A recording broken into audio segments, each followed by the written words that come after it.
X-Men Apocalypse, in my opinion, was a great film, but it has been slammed by the community for no reason. Just like X-Men The Last Stand, I feel this film has been done an injustice by its audience. So, I want to have a look through the lenses of two possible sources of this backlash: feminism and comic book fans. So today I will be making a commentary of this film through these two lenses. These will be my feminist lenses, and these will be my genre lenses. But why have I picked these two? Well, firstly, feminism. The dictionary definition of feminism is the advocacy of women's rights on the ground of the equality of sexes. With that in mind, look at this genre of films. Feminists seem to do nothing but complain about superhero movies. They say that women are just eye candy and that the men are the dominant players. Well, sometimes all they need to do is actually watch the movie to find that the female characters are often the level-headed ones helping out the hero, whereas the males are just nervous wrecks. In this film, almost half the X-Men are female: Jean Grey, Mystique, Storm, and Psylocke. The comics are actually quite female-centered, and it would be nice to see these movies noticing that too. So with these feminist lenses, I will hopefully show both sides of this issue, both the rational and irrational, the arguments and counter-arguments. I will also link to feminist theories as well. Meanwhile, on the genre side of things, I feel this film does the X-Men justice. People feel like it has a bland storyline and isn't appealing. So I will use my superhero genre lenses to analyse whether this is true, and also trace back to the comics and see how accurate Bryan Singer was on the lore of this film.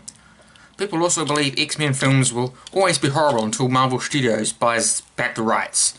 But I disagree. There are also certain conventions of superhero films that I will discuss in my reading. Anyway, as Mass Appeal said in their review of the film, some critics are complaining that there is too much going on in X-Men Apocalypse.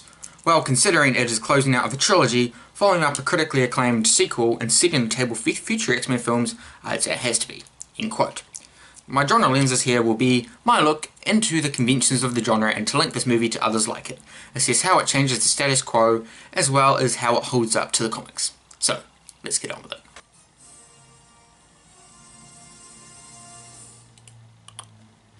Straight off the bat, we have our first convention, motif. The Fox logo gets an X-Men twist with an added X-Men-y bugle sound, and the X of Fox fades after everything else. These narrations at the start of the X-Men films always give us our second convention, moral code. They said born with extraordinary abilities, but yet still children. Give someone wings and they may fly too close to the sun. This is a warning to mutants to be careful with their powers, and use them wisely, not like Apocalypse. It even introduces Apocalypse. Some might think they are to rule the world, which is Apocalypse's philosophy. Already, we have the narrator being a male, Charles Xavier. Yeah, I know he's the main X-Man, but it could have been interesting to experiment a bit, like at the end of X-Men, of the second X-Men film when Jean Grey was narrating. Or had, like, maybe Mystique or someone. Like, they don't have to stick to the male characters to narrate these, which would have been nice.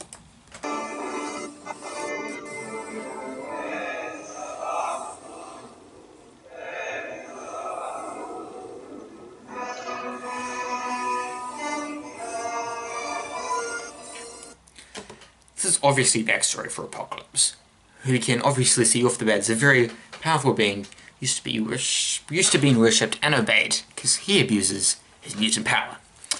And also, backstory is quite a frequent thing at the start of this film. It gives us about 7 backstories, I think, on multiple different characters. Although heaps of humans and mutants have been seen in the last couple of minutes, only now is the first time we see a woman in this film. 2 actually, as they remove the masks that they were wearing. Now, these 4 guys here look an awful lot like the Horsemen in the actual movie. Except maybe that guy. The first character to speak in the film, at least, is a woman, so points there, but I can't understand the word she's saying because it's in Egyptian, so points lost?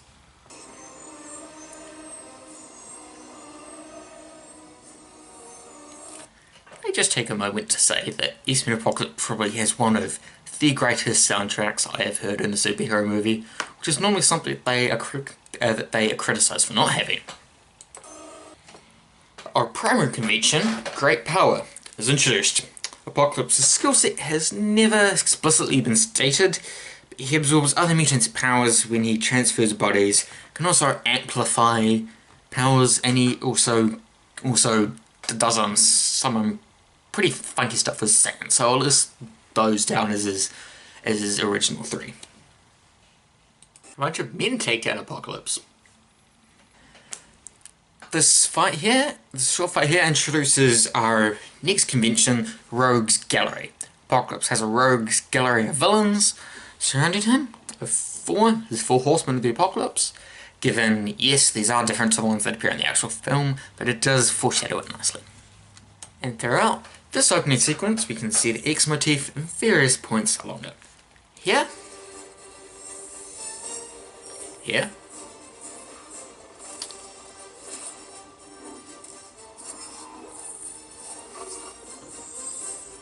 there, kind of,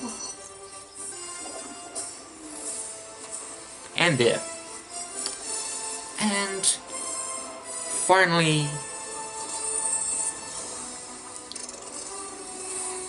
there. Scott School here learns about mutant history, referencing events in the last film, X-Men Days of Future Past. This takes away the convention of alter ego, which is normally in classic superhero films like Superman or Batman. As everyone knows about mutants here and who they are, taking away this convention is an interesting one, because whenever you take away a convention, you're going to change the genre a bit. Here it produces extra conflict for the X-Men. They get a lot of mutant haters showing up at their doorstep wanting to jail them for essentially being born. Kukenor Striker is one of those who will appear later in the film, who I will mention later. This obviously has bags of subtext of racism hidden below the surface. In fact, this was the plot of both X2 X-Men United, X-Men The Last Stand, as well as X-Men Days of Future Past. This is the thing that sets the X-Men apart from other superheroes. They are hated. The general public doesn't praise them for saving the world, like they would for another superhero, such as Captain America. Taking away a convention always does something, and this is a good example of this. Although we did see this backstory already in X-Men Origins Wolverine, everyone wants to forget that film ever happened, sadly, because it had Gambit in it. So we see it here again. This is what I'll call a gene activation backstory, which are common in X-Men films. It's normally one in every film, as it shows the moments that Scott found out he was a mutant. There's also irony here, as Scott turns into the very thing he was learning about in school.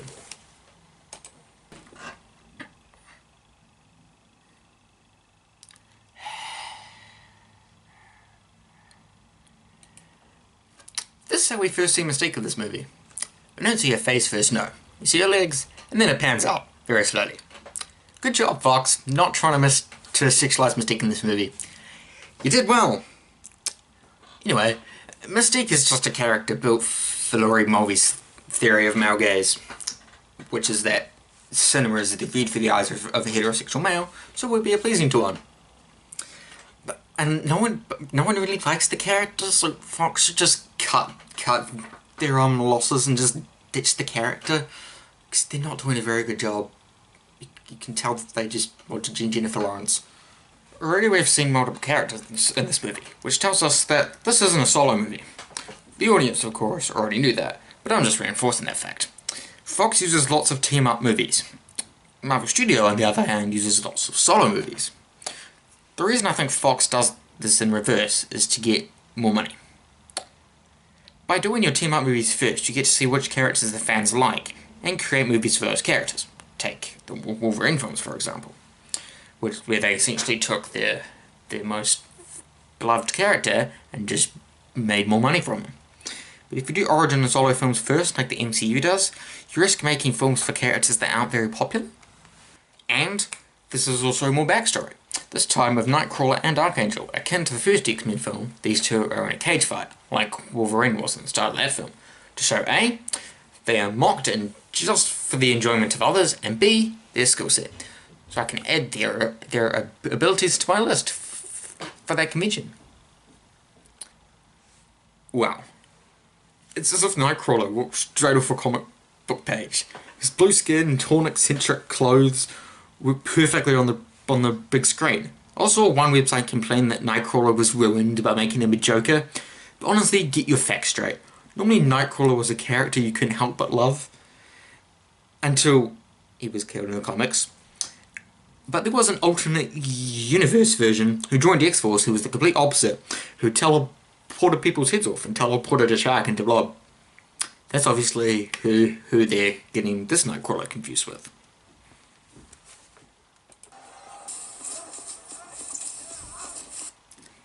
Another convention, Achilles' heel, is introduced, with Nightcrawler not being able to teleport through the electrified vents. The commentator does say this, but it's in German, so no one understands that until later, unless you speak German. However, Nightcrawler is the only X-Men to have a weakness. The reason for this is mainly because if ever X-Men had their own kryptonite, that would just get confusing to keep track of, but also to reinforce the missing alter ego convention. If superheroes don't have a weakness, they can't be reined in when they get bad. So it gives people more reason to hate mutants, because they seem invincible. This is one of two X-Men movies where there is a weakness or neutralization as a plot device, the other being X-Men The Last Stand. They also both happen to be my favourite X-Men movies, by pure coincidence. Throughout this scene, we've seen Mystique carefully analyse the situation, thinking of a way to help Nightcrawler. This does slightly make up for the fact of their horrible first impression in this movie, so it does show that she is more than just sex appeal, that she can actually be smart and make some decisions and help people out.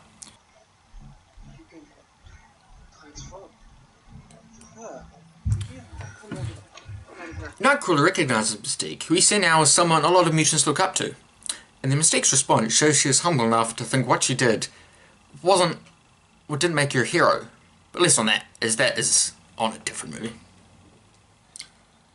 And here we have our final piece of direct backstory in this film, where Magneto is trying to live a normal life under the radar. Now, I know the real reason Magneto has a daughter here instead of a son is that Fox didn't have the rights to Scarlet Witch, but they had the rights to Quicksilver, so they had to kill Scarlet Witch off somehow. But looking through a feminist lens, I think that a daughter might have been more emotionally provoking for Magneto to lose than a son. His wife, on the other hand, I don't understand. Wouldn't it have been safer, because I'm presuming Magneto's wife doesn't work, wouldn't it have been safer for her to work and not Magneto so he wouldn't risk exposing himself? Didn't think of that, did you, movie?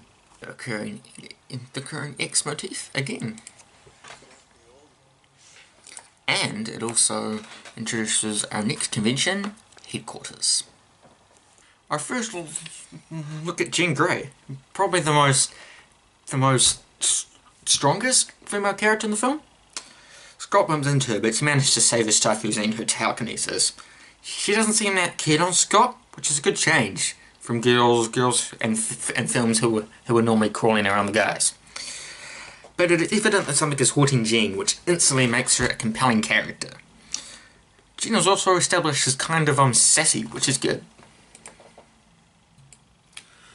This may seem a bit mean, but I hope Xavier doesn't stay as the headmaster for every single movie, especially since there have been many others that have taken that mantle. Scott, Logan, Kitty Pryde, Beast, even Emma Frost, who would be a great choice in making women more important in these films, but she's only been in one film so far and she was done horribly.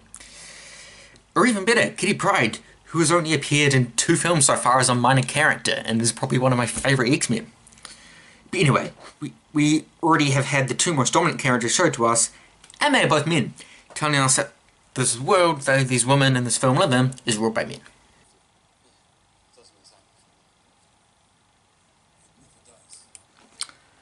These 2 lines here reinforce the X-Men's moral code. saying that mutants may feel as if they are burdened. But what they actually have is special, which could also, I guess, be applied to our world for people with disabilities and weird talents. There's a shot of Jean here for apparently no reason other than to be eye candy. And it keeps cutting back to Jean as well, which is kind of distracting in this scene. See, the film tries to set Moira up as a savvy reporter chick, but since she ends up waking Apocalypse, she just ends up looking like a dumb blonde. Let's talk about Apocalypse. Seems like the right time. People are apparently complaining because Apocalypse was boring and didn't look menacing enough. Well, he could look like he does in the comics and look even more ridiculous, but I digress. All jokes aside, Apocalypse and his comic counterpart are pretty accurate. The actor portraying Apocalypse, Oscar Isaac, did a really good job portraying him. I got frightened by him, so that's probably a job well done. The woman character has the most power in all of the X-Men, and in any film we've seen in the series. But the male character tries to control that character and her power.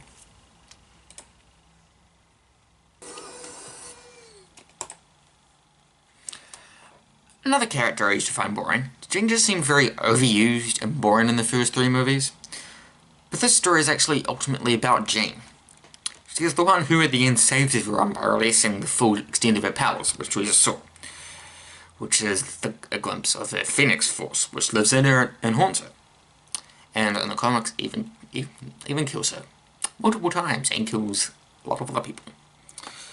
However, throughout this movie, Jean looks to others for help, at least until she, along with Kurt and Scott, have to go save their fellow mutants. And the Professor, where everyone eventually looked to her for help. Also, Dark Phoenix shadowing, which people complained about being unnecessary. Yeah, people do nothing but complain, especially about this movie.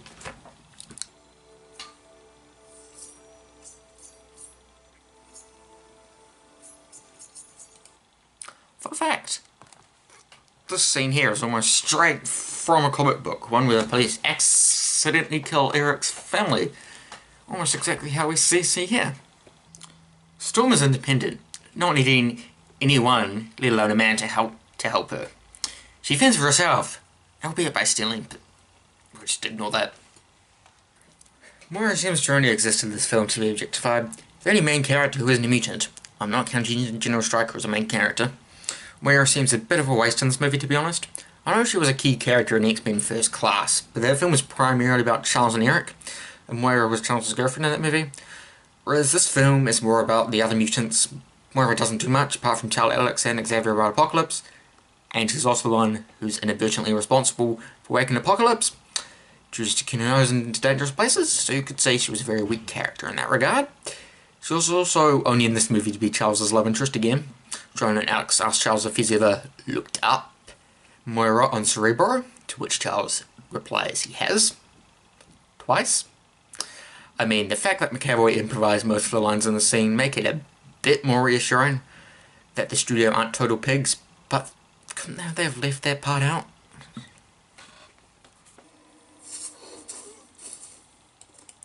To quote CinemaSins here, this is an extremely cool ability which is used exactly 0 times in the rest of the film, end quote.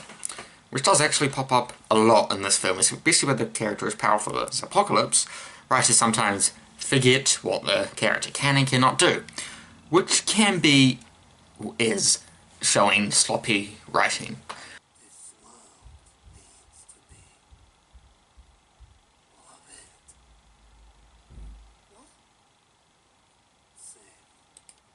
Fun fact number 2, this word actually doesn't translate into save, translates into cleansed. Which, if that doesn't sum up Apocalypse's moral code, I don't know what does. The film has a poster of Mystique on a wall there, which shows that Mystique, a woman character, is someone who is looked up to, or feared, depending who you ask. Mystique the mercenary. Caliban refers to Mystique as a mercenary, which she hates and instantly dismisses, showing that Mystique wants to not be branded as someone who kills people or keeps rules. She wants a better world for mutants. The way she goes about doing that are at times questionable, but she still wants to be there. How far can you cover? As far as I can see, or if I've been there before. Here we have Nightcrawler discuss another one of his Achilles' heels. The fact he can only teleport where he can see is from the comics, but the fact he can teleport anywhere he's been is not. Which is a mistake to add in, as it is never used that way in the movie at all, and would make Nightcrawler too OP. Most of the X-Men are one of our other conventions supporting characters. Xavier is the only X-Man in every film, apart from Wolverine and Mystique, but Wolverine isn't the lead in this film. All the other X-Men are technically supporting characters. They all, however, have their time to shine. Quicksilver has the best moment, ever.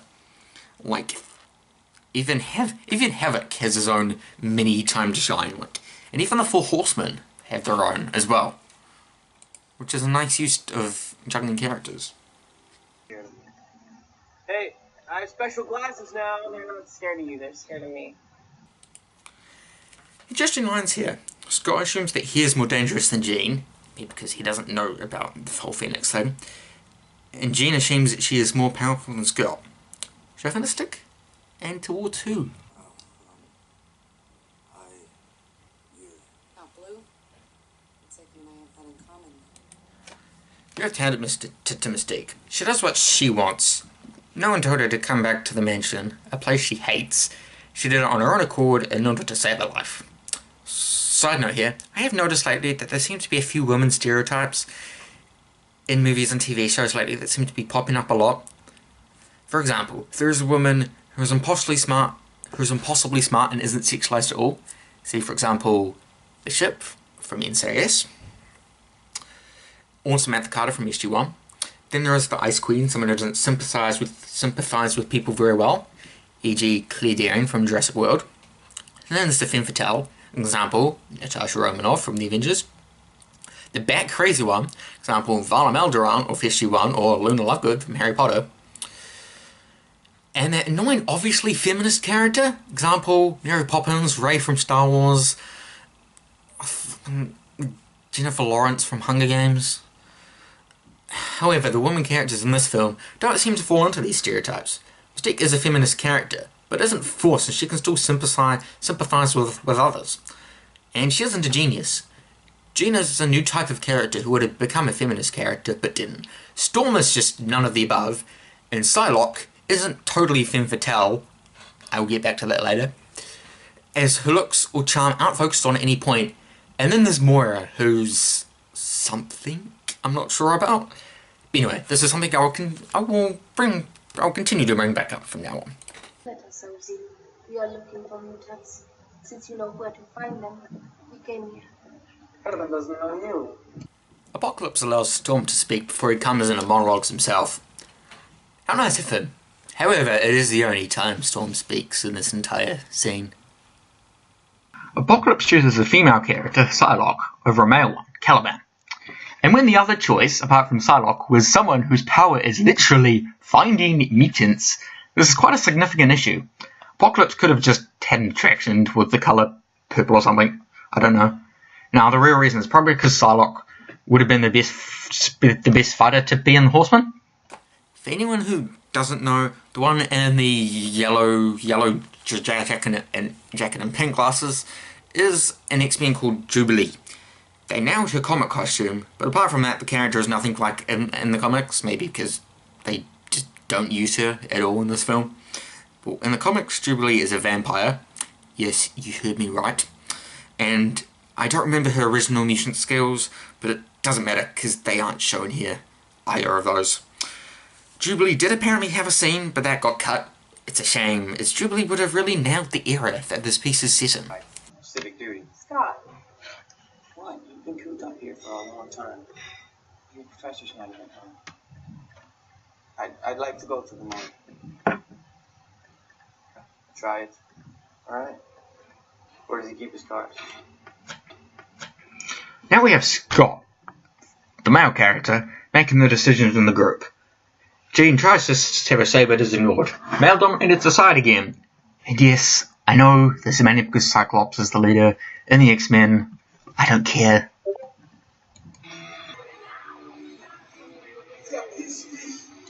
The song playing here is actually Metallica's Four Horsemen, which is the most appropriate song for the moment you could have as we're introduced to the next member in Apocalypse's rogue gallery.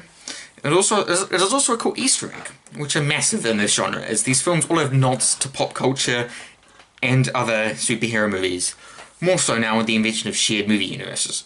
A good example I can think of is in the MCU. Matt Murdock, aka Daredevil, has his office above a dairy on a corner, which is seen again in Jessica Jones, and I think Ant-Man. It's also quite a big part of the Spider-Man Homecoming trailer, if I'm not mistaken. This Easter egg is meant to make anyone who knows it feel a bit better and smarter about themselves, which actually any Easter egg does. This one would have made you feel quite clever if you managed to pick it out. This is the guy. He used to be. I didn't know this was real. Again, Storm is the first to speak in this scene, followed by Psylocke. But again, there's the only words they speak in this entire scene, apart from one small line from Storm. Do I see a pattern starting to develop here? While on the topic, Archangel is the female gaze in this film, which was even stated by the studio. That's the primary reason he is shirtless in this film, and that he doesn't wear his comic mask over his face. The filmmakers thought the abs would keep the women watching, which is probably sexist, I don't know.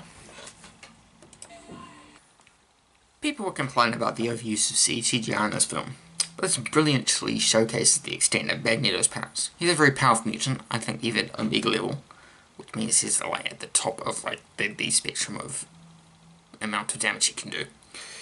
And honestly, how else are you going to film this? I don't even know what this is. Cerebro. Not quite true to the comics. Yes, there was a Cerebro in the comics until it, along with the Danger Room, developed a consciousness and decided to leave. This was replaced with Cerebro, which looked like the film version of Cerebro. Yeah, I know, comics are complicated, don't. For those complaining about Apocalypse not being as sinister as comic Apocalypse, I'll just insert a quote from Cinema Wins right here. I heard a lot of complaints about Apocalypse not being intimidating enough. Can we all agree he makes your skin crawl? Dude just stared into my soul.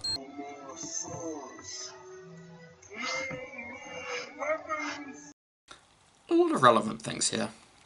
Apocalypse has the perfect mad villain monologue here, which you must expect in a superhero movie.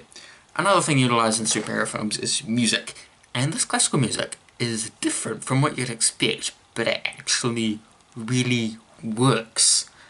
So films kind of be changing the way they use music, a different thing, which is good, because this is the first superhero film, apart from the Avengers, that I've seen that has had a really good soundtrack to it.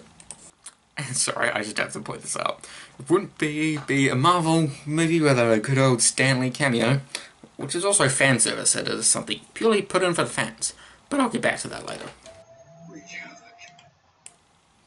And that will make any X-Men fan squirm with delight. However, may I just take a moment to talk about Havoc, as this seems the perfect opportunity. Scott is actually the older sibling in the comics, not Alex, and Alex only joined the X-Men as an adult, so should be a lot older than depicted here. Anyway, moving on. And here we go. Possibly the best scene in any superhero movie that I've ever seen. Definitely the most technical, as it took 3 whole months to film. The music is also important here. Classic music is now Quicksilver's motif in these films, with these Quicksilver scenes being, and the song here being Sweet Dreams and the one Days of Future Past being Time in a Bottle, both having a song playing, which I just mentioned, as the only sound while Quicksilver zips around the place. Also, this isn't technically how Quicksilver's powers work, but for once, no one's complaining. Also, just like in Iron Man 3 and Batman Begins, the headquarters, one of our conventions, is destroyed, moving another one of our conventions. What does this do? In most cases, gives the hero or heroes one hell of a kick in the pants that gets them going. Also, it does act as a catalyst to get them moving, as I just stated. Also, it wouldn't be a superhero movie without something blowing up.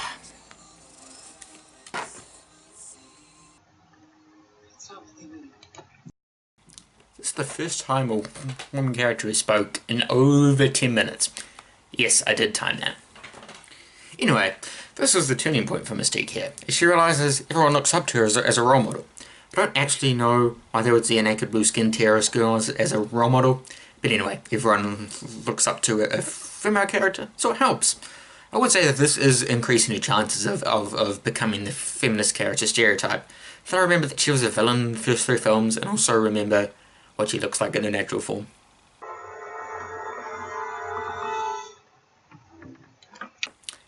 Here's the second time a woman character saves the asses of some male characters in this film. I can't. When they close the doors, there's some kind of electrical field. It's like Berlin all over. Jean, get... Man, electric fields seem to be a bit more than just an Achilles heel, don't they? They seem to be more like conveniently placed plot devices. But to be fair, Nightcrawler is the only mutant in the film with a weakness, so it will always seem weird and out of place whenever he can't do something. The movie still kept Kurt's Catholic faith from the comics. Kudos. However though, when we see religion in comics or in films, it seems to be either Catholic or Muslim faith, which is quite a misleading stereotype for people thinking about religion, as these 2 religions are complete opposite ends of the spectrum, and are both the 2 most extreme examples I can think of. I know how everybody feels.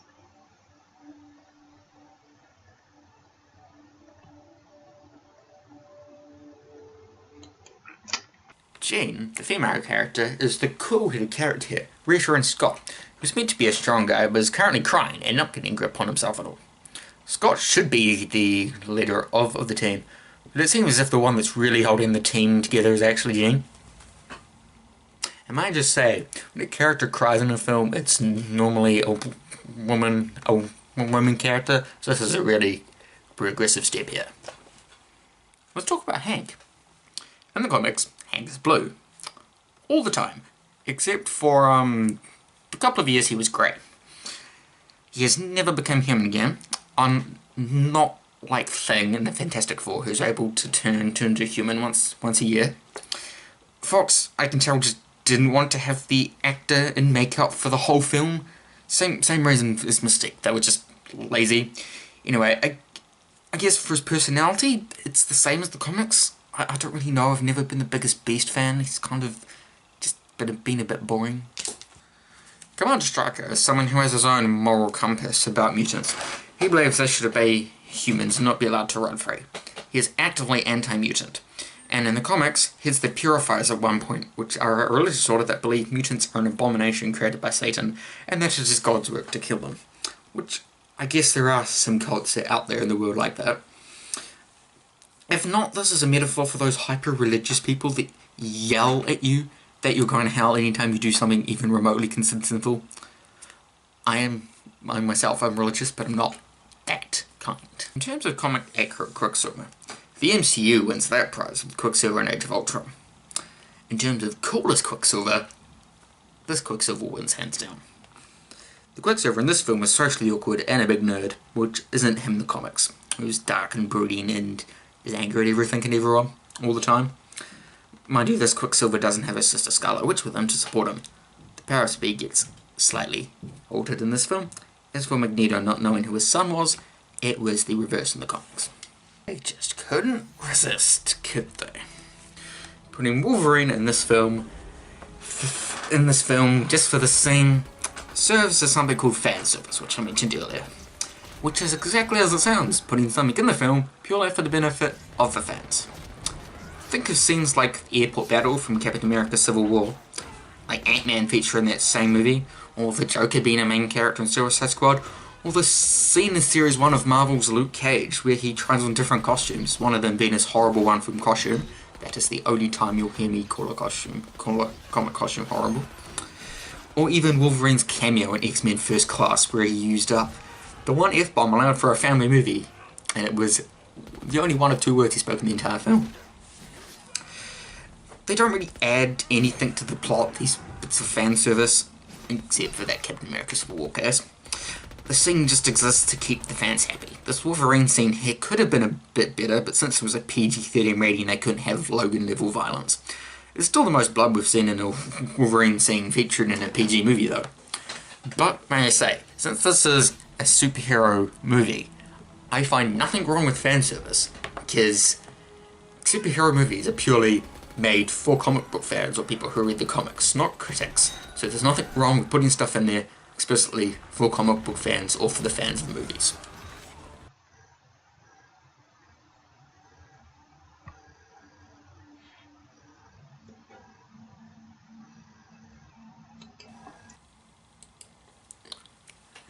Jean Grey here, only character ever who's been able to calm down a savage Wolverine. That's quite an achievement for woman characters out there. Another mini convention of superhero films is massive destruction, which pretty much involves a setting getting blown up, smashed up, or screwed up in one way or another. There are some films that don't feature massive destruction, like Thor or The Dark Knight. The most infamous examples of this have to be from Man of Steel and the destruction of Metropolis and the battle with General Zod. In this film, right here, it is used mainly to create a setting for a final fight and also to demonstrate the absolute limitless power of Apocalypse. It's also kind of reverse destruction, as Apocalypse builds a pyramid/temple out of the city. And here we have, finally, something that resembles an X-Men uniform. The outfit in the comics it's closest to is the graphic X-Force, who will just wear black and grey, except Psylocke, of course, who wore a purple outfit, and Phantom X, who wore completely white. The classic X-Men uniforms are either blue and yellow or yellow and black. In the recent Marvel Now comics, some of the X-Men now just wear black, but not the entire X-Men. This just looks like the costumes from the first X-Men movie. And still, the most accurate X-Men costumes in these films still goes to X-Men First Class with the classic blue and yellow. Nothing can beat those. Are you referring to us? Seeing you that day on TV changed my life. Get a Mystique here. The two main talkers in the scene. This passes the Bechdel test for the film. I will not mention any more about that because I don't see it relevant. Anyway, Mystique and Jean double-handedly managed to bring the X-Men back together again, which is something which has been trying to be done over the whole film, but only Mystique and Jean have been able to do it. So, in this world ruled by men, the woman characters are actually the ones who get the stuff done. It wouldn't be a superhero movie without some sort of stakes. The Avengers had to stop world domination, Ant-Man had to prevent an army of super soldiers being created by Maniac, Iron Man had to stop an extreme terrorist group, and Wonder Woman had to stop a god. In this film, there isn't just the threat of Apocalypse taking over the world, but also civilization being destroyed by Magneto, who is creating seismic tremors, I think. Superheroes always have to save the world in a way. That's just a convention of the genre and a given. And another example of some perfect music in this film. No. You need to embrace them. We all do. Let's talk about Mystique. When not watching through a feminist lens, I did find Mystique kind of boring. But watching it intentionally for her character brought out a lot of things. Mystique is a role model in this movie. Probably the biggest role model apart from Professor Xavier himself. Young mutants look up to her. Hank even tells her that when everyone's at the ruins earlier, that everyone looks up to her. Storm, which I also mentioned earlier, she has a poster of Mystique on her wall and tells Apocalypse she wants to be like Mystique. In this scene here, Mystique's character arc is finally finished and she decides to embrace what she truly is instead of trying to hide behind a mask and pretend to be someone else. It still doesn't dodge the fact that Mystique, who was never an X-Men in the comics, has been in every single X-Men movie so far. And that is the second one where she's worn any sort of clothing.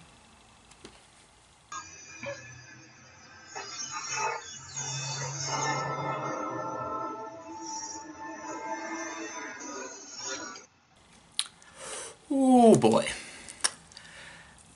Let's talk about Psylocke, one of my favourite X-Men. I'll just take my feminist lenses off for the moment, because this applies for both lenses. Firstly, mainstream audiences have no idea what's going on with Psylocke. She doesn't talk much, but what isn't explained is that that's because she's a psychic. Like Charles Xavier, so it already knows what people are thinking, so it doesn't really need to talk much. Psylocke is a strong character and remains unwavered in her opinions throughout the film. Mostly. Although most feminists would slam Psylocke's costume, I'm not going to.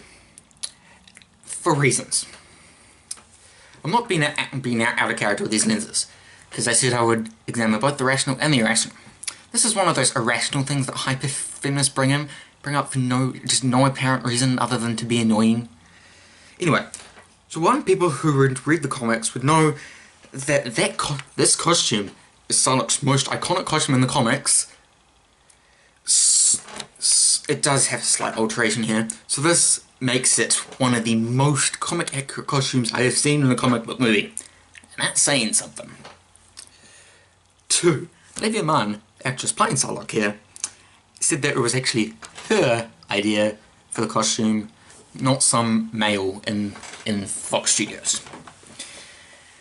And 3, if everyone's saying it isn't a practical costume, come on, please. It's probably one of the most practical costumes in comic book movie. Unlike Batman, how does he move in that thing? This lets Psylocke be agile. The only unpractical part is the belt, which doesn't even get in the way much. And I would agree that Psylocke was male gaze if she was portrayed that way. I haven't seen any unnecessary pan shots like we saw of Mystique earlier, any shots that linger on her too long, like we had with Jean Grey. The costume isn't dwelt on. The people who slam costumes like this, as I mentioned earlier, are just hyper-feminists that think that whenever a woman wears something like this, they must have been made to do it. They must have been made to wear it for men's pleasure. And honestly, I'm sick of it. And no, not just because I'm a guy. But instead of noticing any of that, hyper-feminists just see her costume and think, oh, she's a character purely there for men's pleasure. Please, watch the movie properly before making judgments like this. Anyway, there's more to Psylocke than just her costume.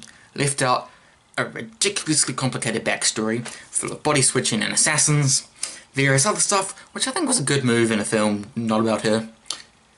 Yeah, she wasn't a horseman in the comics, but neither was Storm or Magneto. But there is a rumour she might be part of the X-Force movie, which would be a stepping stone in that regard, and also it is one of my favourite comic book team-ups ever. People who complain about that need to also make a note that Mystique isn't in X-Men either. Also, may I just say that Psylocke is probably the best fighter in this entire movie. She is able to handle against Beast later, and his power is literally fighting. Anyway.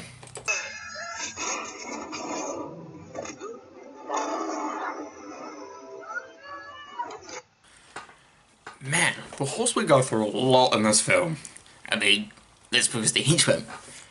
But it wasn't until a few viewings when I realised that this film is actually progressive in a way no other film has been before. Please, find me an example of another film that has female henchmen. I can't think of any either. Exactly. You can't. It's all well and good wanting equality in films, with something I will pick up later. Women characters need to go through the same stuff male characters do, which include being beat up by the heroes. That's just a thing that normally henchmen which are male get done to them. This has both males and females being the henchmen. So when you realise that this film has the closest thing ever to that, you realise that this film is actually quite progressive. They kind of improved Psylocke's powers here a bit, where instead of only sticking to her size side blades, they also gave her a whip, which is a cool add-on. Man, electric fields, magnetic fields seem to be everyone's Achilles heel, don't they? This frame here, one similar to it, was used on billboards to advertise the movie, and feminists think it's disgusting. They say that showing Apocalypse choking Mystique is as a way to promote the film, also promotes casual violence against women. This is ridiculous. Again, taking stuff out of context can make people jump to conclusions, like they did with Psylocke. Literally type in X-Men Apocalypse feminist criticism into Google, and this shot here is 90% of the results on the first page. Everyone is yelling about how offensive to women this is. Now, let me just pose a question. If this billboard had featured Apocalypse showing, say, instead Quicksilver, which could have been plausible, instead of Mystique, would there have been such an uproar? I guarantee that answer to that question will be a no. If we look back at the definition of feminism, it says that feminism means that women are equal to men. If it's alright to show Apocalypse choking a male character, it should be alright for Apocalypse to be choking a woman character. If you want female characters, they need to go through the same treatment as men. That includes being choked, and as I mentioned earlier, being beat up by heroes, going through all the other same shit that male characters do. Men in films get horrible treatment. Just look at the average amount of injuries Daniel Craig's Bond would get in the more recent installments of the movies. I mean, look at the treatment Paul Wolverine gets in the X-Men films. No one has said that that promotes violence against men, or is anti-men, so don't bitch about females getting the same treatment. Equality works both ways.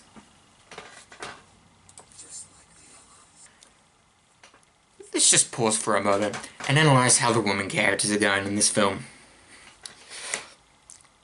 This was Storm, who appears for a few seconds at the start, acts menacing, but just kind of acts as an introduction to Psylocke, and then hides behind a building for the rest of the fight, trying to decide what to do. Jean has become a leader and will soon save everyone's asses later on. Psylocke put up a really good fight, survived something Archangel didn't, overlooking the fact Psylocke didn't have wings and Archangel didn't, but then is knocked out for the rest of the fight, conveniently. Mystique impersonates Psylocke and attacks Apocalypse, which can be viewed as either very brave or very dumb, depending who you talk to. And Moira, she just stands there doing absolutely nothing.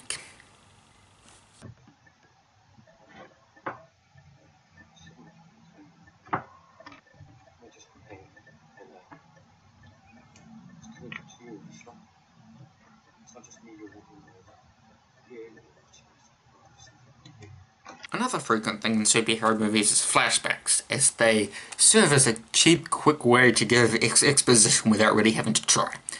Or recap past movies for audience members who have either forgotten or didn't watch the previous films. Here, it's used as when Magneto remembers the events of X-Men First Class.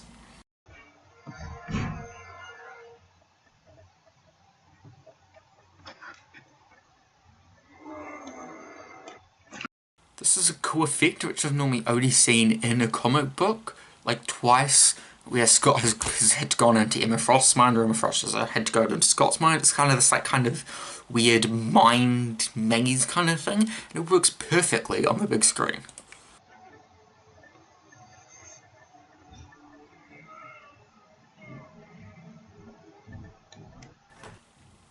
And now finally we have Giant Apocalypse, just like from the comics. See?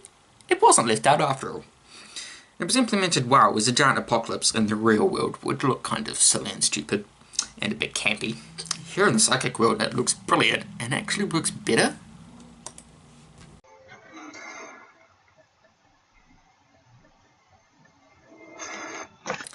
And here we have our final time of our X motif being used.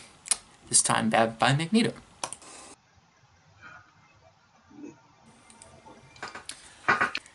This can be viewed in two ways. Either Jean doesn't want to release her powers, either way.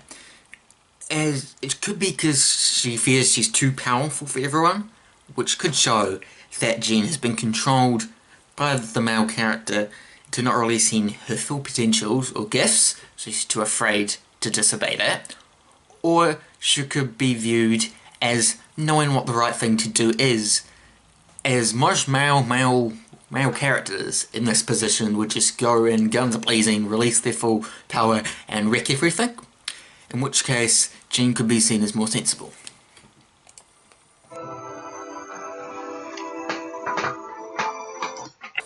And there we go. This is the turning point in this whole fight. Jean Grey coming into the psychic battle, defeats Apocalypse, saves the day. Woman character saves the entire cast. Need I say more? A bit more fan service here, as Jean books out onto thin air and releases the full power of the Phoenix Force, which have made X-Men fans scream with glee. You know, I'm not knowledge about the Phoenix, however, we just assume this is an ass pull. That's a technical term, I didn't make it up, which is a plot device magically thought up to get out of trouble. It is not. It was foreshadowed earlier in the movie. This is one example of critics just trying to pick holes without knowing the source material, which is a big problem with comic book movies.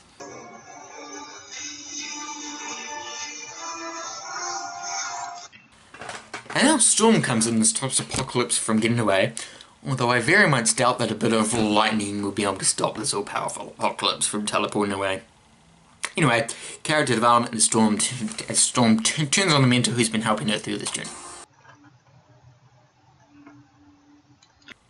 Now Psylocke just walks away in half, obviously because the writers didn't know what more to do with her hair, but didn't want to kill her off and lose the potential of using her in future movies.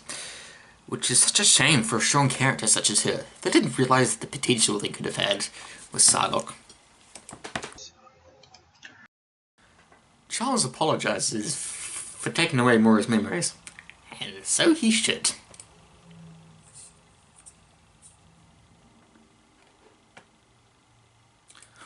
Though, may I just say again, that this whole added love affair with Moira and Charles was really unnecessary. Moira was a wasted character, and having Charles drool over her kind of ruins his character. That's the only piece of criticism I agree with in regards to this movie, by the way. As in most superheroes, the good guys beat the bad guys, everyone is happy, having learnt something along the way. Almost. This movie does seem to have a happy ending, as it is the conclusion of the trilogy, but there are a few subplots that could have some effect. Fox has announced the next X-Men movie will be entitled X-Men Supernova, and is a reboot of the Dark Phoenix saga of X-Men The Last Stand. This means a lot of characters will probably be killed at the hands of the Phoenix, and that Jean Grey will probably also die. Which is a shame, because Sophie Turner was doing a great job with portraying the character. As Jennifer Lawrence's contract is up, something bad will probably happen to her off-screen to get rid of her. And now with the release of Logan, people are confused with which timeline that dystopian timeline happens, where all the X-Men are dead. Sorry, spoilers. It could happen in this movie's timeline, which would be quite sad. It could take place in the original one, after the events of X-Men The Last Stand. Or take place in a completely different one altogether. And then there's knowing that more bad things are probably going to happen to the X-Men, such as enemies we haven't seen on screen yet, such as Mr. Sinister, or other equally terrifying mutants. In this final scene, there's nothing but fan service with the new X-Men costumes, which look almost as good as the one in X-Men First Class, and the second appearance of the Danger Room in these movies, but the first in this trilogy. And I really like the Danger Room. I hope they utilise it well in the next movie. And then there's the end credits scene, which has become a staple of the superhero genre and mostly exists just for fan service, but can also be used to set up future movies, which could be seen as a ploy to get more money to get your audience coming to more movies. But the thing to bear in mind is, with these new connected movies, the studio is taking their audiences on a journey. As seen by the MCU, the movies are building towards next year's Infinity War, which lots and lots of fans, including me, can't wait for. Having multiple movies develops our favourite characters more, so that we are more invested in feeling what they feel and feel as if we're going on a journey with them. These scenes prepare us for the next stage in the adventure and are hyped for that next story. The scene here includes the Essex Corp, which many comic readers, not including me because I didn't connected it to Mr. Sinister, hoping that he'll appear in future movies. However, this was wrong and just set up Logan, which, mind you, is still a good use for this, as that was an awesome movie. But since Logan didn't have an end credit scene itself, it might have been better to tease the next upcoming X-Men movie. That, however, is not even in development yet, so it's understandable. Firstly, my feminist conclusion. This film tries to present strong women characters in a world ruled mainly by the male characters, and mostly succeeds. Mystique, Jean Grey, Storm, and Psylocke are all interesting characters, and strong characters in their own right. They're not role models, some of them are not role models by far, but they make their own decisions eventually. These characters aren't stereotyped. They aren't normal movie characters, and they're by no means normal woman movie characters. It's evident that they are all haunted by something, and the character arcs are built around this. This film may actually secretly be really helpful for feminists and for feminism in the genre. We have female superheroes who actually are helpful, and for once, help the male superheroes. And then there's Psylocke, who splits this entire issue open and creates heaps of debates between feminists and other people. But shows a character cannot be sexualized, even though it cannot be sexualized due to a costume. Like this has also been proven with the recent Wonder Woman, which, may I say, was great and did exactly the same thing that this film was trying to do with Psylocke. Albeit not as well, but it was a stepping stone. But then we have the flip side with Mystique, who's... you could tell she's just there for male gaze and either needs to quietly be put away in a corner, or that side of her needs to be ditched entirely and she needs to be made a strong woman character who can lead the X-Men like they intend to at the end of this film. But shall we recall how many times Wolverine or someone has been shirtless in this movie? It's kind of... has there been more female gaze than male gaze? Anyway, X-Men Apocalypse is a good progressive film with a feminist can make a cornerstone of making women equal in movies. Just like after this film, we also have Marvel's Jessica Jones, who has a strong lead woman character in the title role, and we have Wonder Woman, which I mentioned earlier, which is great, and then next year we're getting Marvel's Captain Marvel, who's also a strong woman character, and would be great. So, this film is actually really progressive for women characters and helpful for feminists. So, my genre lens conclusion. People think this film isn't anything great, but from a genre standpoint, it actually is. The X-Men naturally turn around some of the conventions to make their films unique. They also have a vast array of characters, so the audience will love whichever one they choose, which ends up in more money. My personal favourite is Nightcrawler. And since there is such a vast range of characters, the audience will keep watching these films as their favourite character is always there. Not like the MCU, who focus on single or groups of heroes that you may not watch if your favourite isn't in that movie. Superhero films are all about money, and this film has used this and some other ploys to achieve that. Fanservice has come up a lot in this movie. I don't find anything wrong with fanservice, as I said before, as long as it's in a comic book movie. Comic book movies are mainly made for their fans, so putting in stuff to please the fans makes perfect sense. Critics obviously don't enjoy or understand the campiness of superhero movies and watch them like normal movies, which they aren't. This genre has its own conventions, and this film utilises them well, and can still make something new in the line of carbon copy superhero movies at the moment. X-Men Apocalypse is also one of the most comic accurate superhero films I've ever seen, with elements like Psylocke's costume, the X-Mansion, and that last scene all helping it towards that goal.